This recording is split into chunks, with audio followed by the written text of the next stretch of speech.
గురుభ్యో నమః. శ్రీమాత్రే నమః. ఇప్పుడు నవగ్రహాలలో ఒకడైనటువంటి కుజుడి జననం ఎలా జరిగింది, ఎవరికి పుట్టాడు, తల్లిదండ్రులు ఎవరు, ఆయనకి భౌముడని అంటే భూమిపుత్రుడని, కుజుడని ఇలా పేర్లున్నాయి. ఆ పేర్లు ఎలా వచ్చాయి, అసలు జననం ఎలా జరిగింది? దక్షుడు దక్షయజ్ఞం చేస్తున్నప్పుడు పార్వతీదేవికి కబురు రాలేదు ఆయన దగ్గర నుంచి, అంటే ఆహ్వానం ఆహ్వానం రాకపోతే నంది ప్రమథగణాలు వీళ్ళు వచ్చి అమ్మ మీ నాన్నగారు యజ్ఞం చేస్తున్నారు అని చెప్తే తను వాళ్ళ నాన్నగారి ఇంటికి పోవాలి అంటే పుట్టింటికి పోవాలని ఆశపడుతుంది పార్వతీదేవి. ఎందుకంటే సహజంగా పుట్టింటిని వదిలి అత్తగారింటికి వస్తారు స్త్రీలు, కానీ మమకారం ఉంటుంది. ఇది తన ఇల్లు అనుకున్నప్పటికీ పుట్టింటి మీద మమకారం అయితే ఉంటుంది. ఎంత పార్వతీదేవి అయినా అమ్మవారైనా ఆమె కూడా ఒక స్త్రీనే కదా. ఆ పుట్టింటి మమకారంతో తను కూడా వెళ్ళాలనుకుంటుంది. కానీ ఈ శివుడిని పార్వతిని దక్షుడు ఆహ్వానించడు అనమాట. ఎందుకంటే అసలు శివుడిని పార్వతి పెళ్లి చేసుకోవటం అనేది దక్షుడికి ఇష్టం లేదనమాట.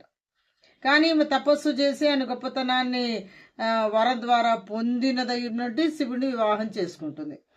ఆవిడ ఎట్లనైనా పుట్టింటికి అనుకుంటుంది కానీ ఎలా అడగాల అని సంశయిస్తూ భర్త దగ్గరికి వెళ్తుంది. ఆమె అనుమానాన్ని సంశయాన్ని గ్రహించాడు పరమశివుడు. తన దగ్గర కూర్చోబెట్టుకొని సంగతి ఏమిటి అని అడిగాడు. ఏం లేదండి, మా నాన్నగారు యజ్ఞం చేస్తున్నారట, ఆ యజ్ఞానికి మనకైతే ఆహ్వానం రాలేదు, పిలవకపోతే మటుకేమండి, కన్న తండ్రి ఇంటికి పుట్టింటికే కదా నేను వెళ్తానని అడుగుతుంది. అప్పుడు ఆయన అంటాడు కదా, ఎంత తండ్రి అయినా వివాహం చేసుకుని నువ్వు అత్తగారింటికి వచ్చిన తర్వాత పుట్టింటి దగ్గర నుంచి ఆహ్వానం లేకుండా విడిగానైతే చూసి రావడానికి పోవచ్చు, కానీ ఒక శుభకార్యం జరుగుతున్నప్పుడు కన్నబిడ్డను ఎవరైనా మర్చిపోతారా? ఆహ్వానం లేకుండా వెళితే విలువ ఉండదు అని చెప్తాడు. కానీ పార్వతీదేవికి ఆ మమకారం ఎక్కువగా ఉండడం వలన ఈ విషయాలు పట్టించుకోకుండా వెళదామండి అని అడుగుతుంది. అప్పుడు శివుడు అంటారు, సరే పిలవకుండా పోయేదానికి అల్లుడుగా నేనైతే రాలేను, నువ్వు వెళ్ళమను. ఆవిడ వెళుతుంది. అక్కడ దక్షుడు అవమానిస్తాడు. ఎవరు పిలవకుండా ఎందుకు వచ్చావు అంటాడు. భర్త చెప్పింది నిజమే, ఈ అవమానంతో తిరిగి వెళ్ళకూడదని కోపంతో ఆవిడ అగ్నిహోత్రంలో ప్రవేశించి చనిపోతుంది. ఆ విషయం తర్వాత శివుడికి తెలుస్తుంది. శివుడు చాలా కోపంతో దక్షుడి దగ్గరికి వెళ్తాడు. ఆ శవాన్ని భుజం మీద వేసుకొని ఉగ్రంతో బయలుదేరి వచ్చేస్తాడు. ఆ దక్షుణ్ణి సంహారం చేస్తాడు. తన మామగారని కూడా ఆలోచించకుండా, నీ కూతురుని అని కూడా గమనించకుండా నువ్వు అవమానపరిచావు కాబట్టి నీకు నా వల్ల ముప్పు తప్పదు అన్నాడు. దక్షుడు సంహారం చేశాడు. చేసి వచ్చిన తర్వాత చాలా ఆవేదనతో కూడి ఉన్నాడు. ఏం చేయాలో అర్థం కాలేదు. మనస్సు తపనతో ఉన్నది, భార్య లేదనే బాధతో ఉంది. ఇవన్నీ ఆలోచిస్తూ ఇంకా అనవసరం, ఇదంతా ఏది జరిగేది కాదు, చనిపోయిన ఆవిడ తిరిగి రావడం అనేది జరిగే పని కాదు అనుకొని తను ఆ ఆవేదనను దూరం చేసుకోవటానికి తపశ్శక్తిలో మునిగిపోయాడు. ఆ తపశ్శక్తిలో కూర్చొని తపస్సు చేస్తూ ఉన్నప్పుడు అతని నుదుటికి చెమట పట్టింది. ఎవరికి? పరమశివుడికి. ఆ చెమట బిందు ఒకటి వచ్చి భూమి మీద పడుతుంది. భూమి మీద పడంగానే అదొక శిశువుగా మారుతుంది. ఆ శిశువుగా మారిన తర్వాత బాలుడు ఏడుస్తూ ఉంటే ఈ చుట్టూ చూశారు, ఎవరూ లేకపోయేసరికి తన మీద జన్మించాడు కదా అని భూదేవి వచ్చేసింది. ఎట్లయినా భూదేవిది స్త్రీ రూపం, కరుణా దయగలిగినటువంటిది కదా. వచ్చి ఆ బిడ్డను కూర్చేర్చుకొని అటు ఇటు చుట్టూ చూస్తుంది. నేను పట్టుకుంటున్నా కదా, ఎవరన్నా ఏమైనా అనుకుంటారా, ఏం జరుగుతుంది, ఎలా చెప్పాలా, ఈ బిడ్డకు తల్లి ఎవరు తండ్రి ఎవరు అంటే ఎలా జరుగుతుంది అనే ఆలోచనతోటి ఆవిడ చుట్టూ చూస్తుంది అనమాట. అక్కడ అయితే ఆ శిశువు ఎట్లా ఉన్నాడంటే 4 చేతులున్నాయి, ఎర్రగా మెరిసిపోతూ ఉన్నాడు, చాలా కళగా ఆకర్షణీయంగా ఉన్నాడు. అట్లా ఆనందంగా ఆ పిల్లవాడిని చూస్తే చాలు మన మనసుకు ఆనందం కలుగుతుంది. అట్లా అంటే అతన్ని చూడటం వల్లనే మన మనసు ప్రశాంతమైపోతుంది అనమాట.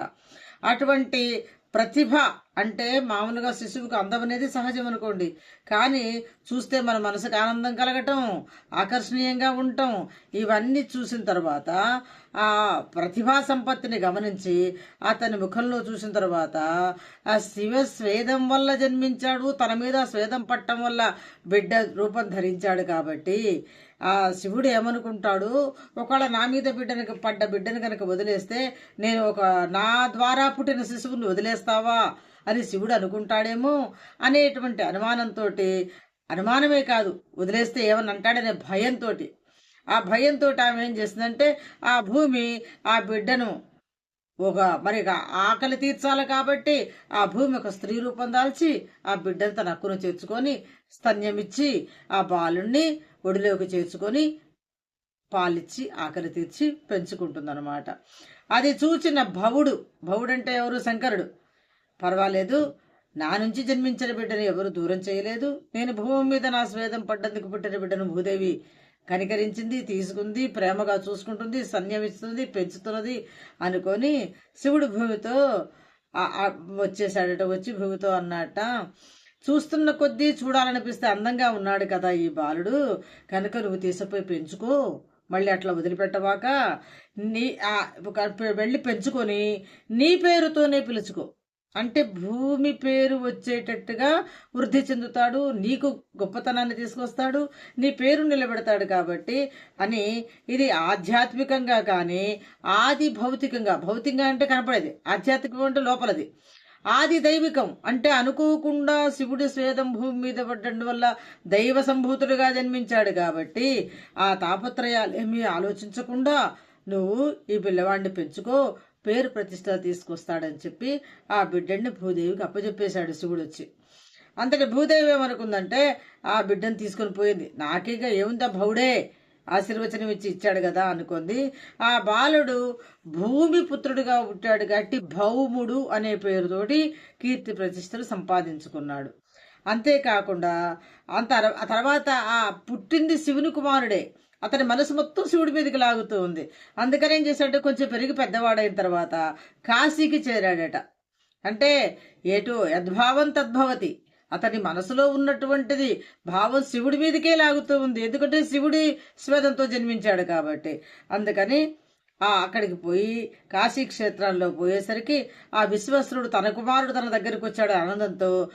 అక్కడికి పోయి శివ శివ శివ అనుకుంటే తప్పిస్తూ ఉంటే అతన్ని అనుగ్రహించి శుక్రలోకానికి పైన దివ్యలోకంలో ఉండమని ఆశీర్వదించాడు. శుక్రలోకం కాకుండా ఇంకో దివ్యలోకం పైన ఉండే లోకానికి ఇచ్చాడు. తర్వాత ఏమన్నట్ట, నువ్వు చాలా ఆకర్షణీయంగా ఉన్నావు, అందంగా ఉన్నావు, నా వల్ల జన్మించావు, భూమి చేత పెంచబడ్డావు కాబట్టి నువ్వు సామాన్యుడివి కాదు కాబట్టి నువ్వు నవగ్రహాల్లో ఒకటిగా ఉంటావని ఆశీర్వదించి, ఇంకా ఎర్రగా ఉంటావు కాబట్టి అంగారకుడని, అందరికీ ఆనందాన్ని కలిగిస్తావు కాబట్టి మంగళుడని, భూమి ద్వారా పెంచబడ్డాడు కాబట్టి భౌముడు అనే పేర్లతో ఈ గ్రహాల్లో ఒకటిగా ఉంటామని ఆశీర్వదించి పంపించాడు. అంతేకాకుండా నిత్య కుమారత్వం ఉంటుంది, అంటే వృద్ధాప్యం అనేది ఉండదు, ఎప్పుడు చూసినా ఆకర్షణీయంగానే ఉంటాడనమాట. అంతటా ఆకర్షణ పుట్టుకతోటి వచ్చింది, పెరగటంలో ఉంది, చిట్ట చివరిదాకా అలాగే ఉండేటట్టు కూడా శివుడు అతనికి అనుగ్రహం ఇచ్చాడు. అందుకనే కుజుడుగా పిలువబడుతూ మనకి నవగ్రహాల్లో ఒకటిగా దర్శనమిస్తున్నటువంటి కుజుడి యొక్క జన్మ రహస్యం. అంటే కుజుడు ఎవరి కుమారుడు? భూమి కుమారుడు అన్నమాట. నవగ్రహాల్లో సూర్యుడి వాళ్ళ తర్వాత నవగ్రహాల్లో ఉన్న భూమికి పుత్రుడవుతాడనమాట ఈ కుజుడు. ఇది కుజుడి యొక్క జన్మ రహస్యం. స్వస్తి.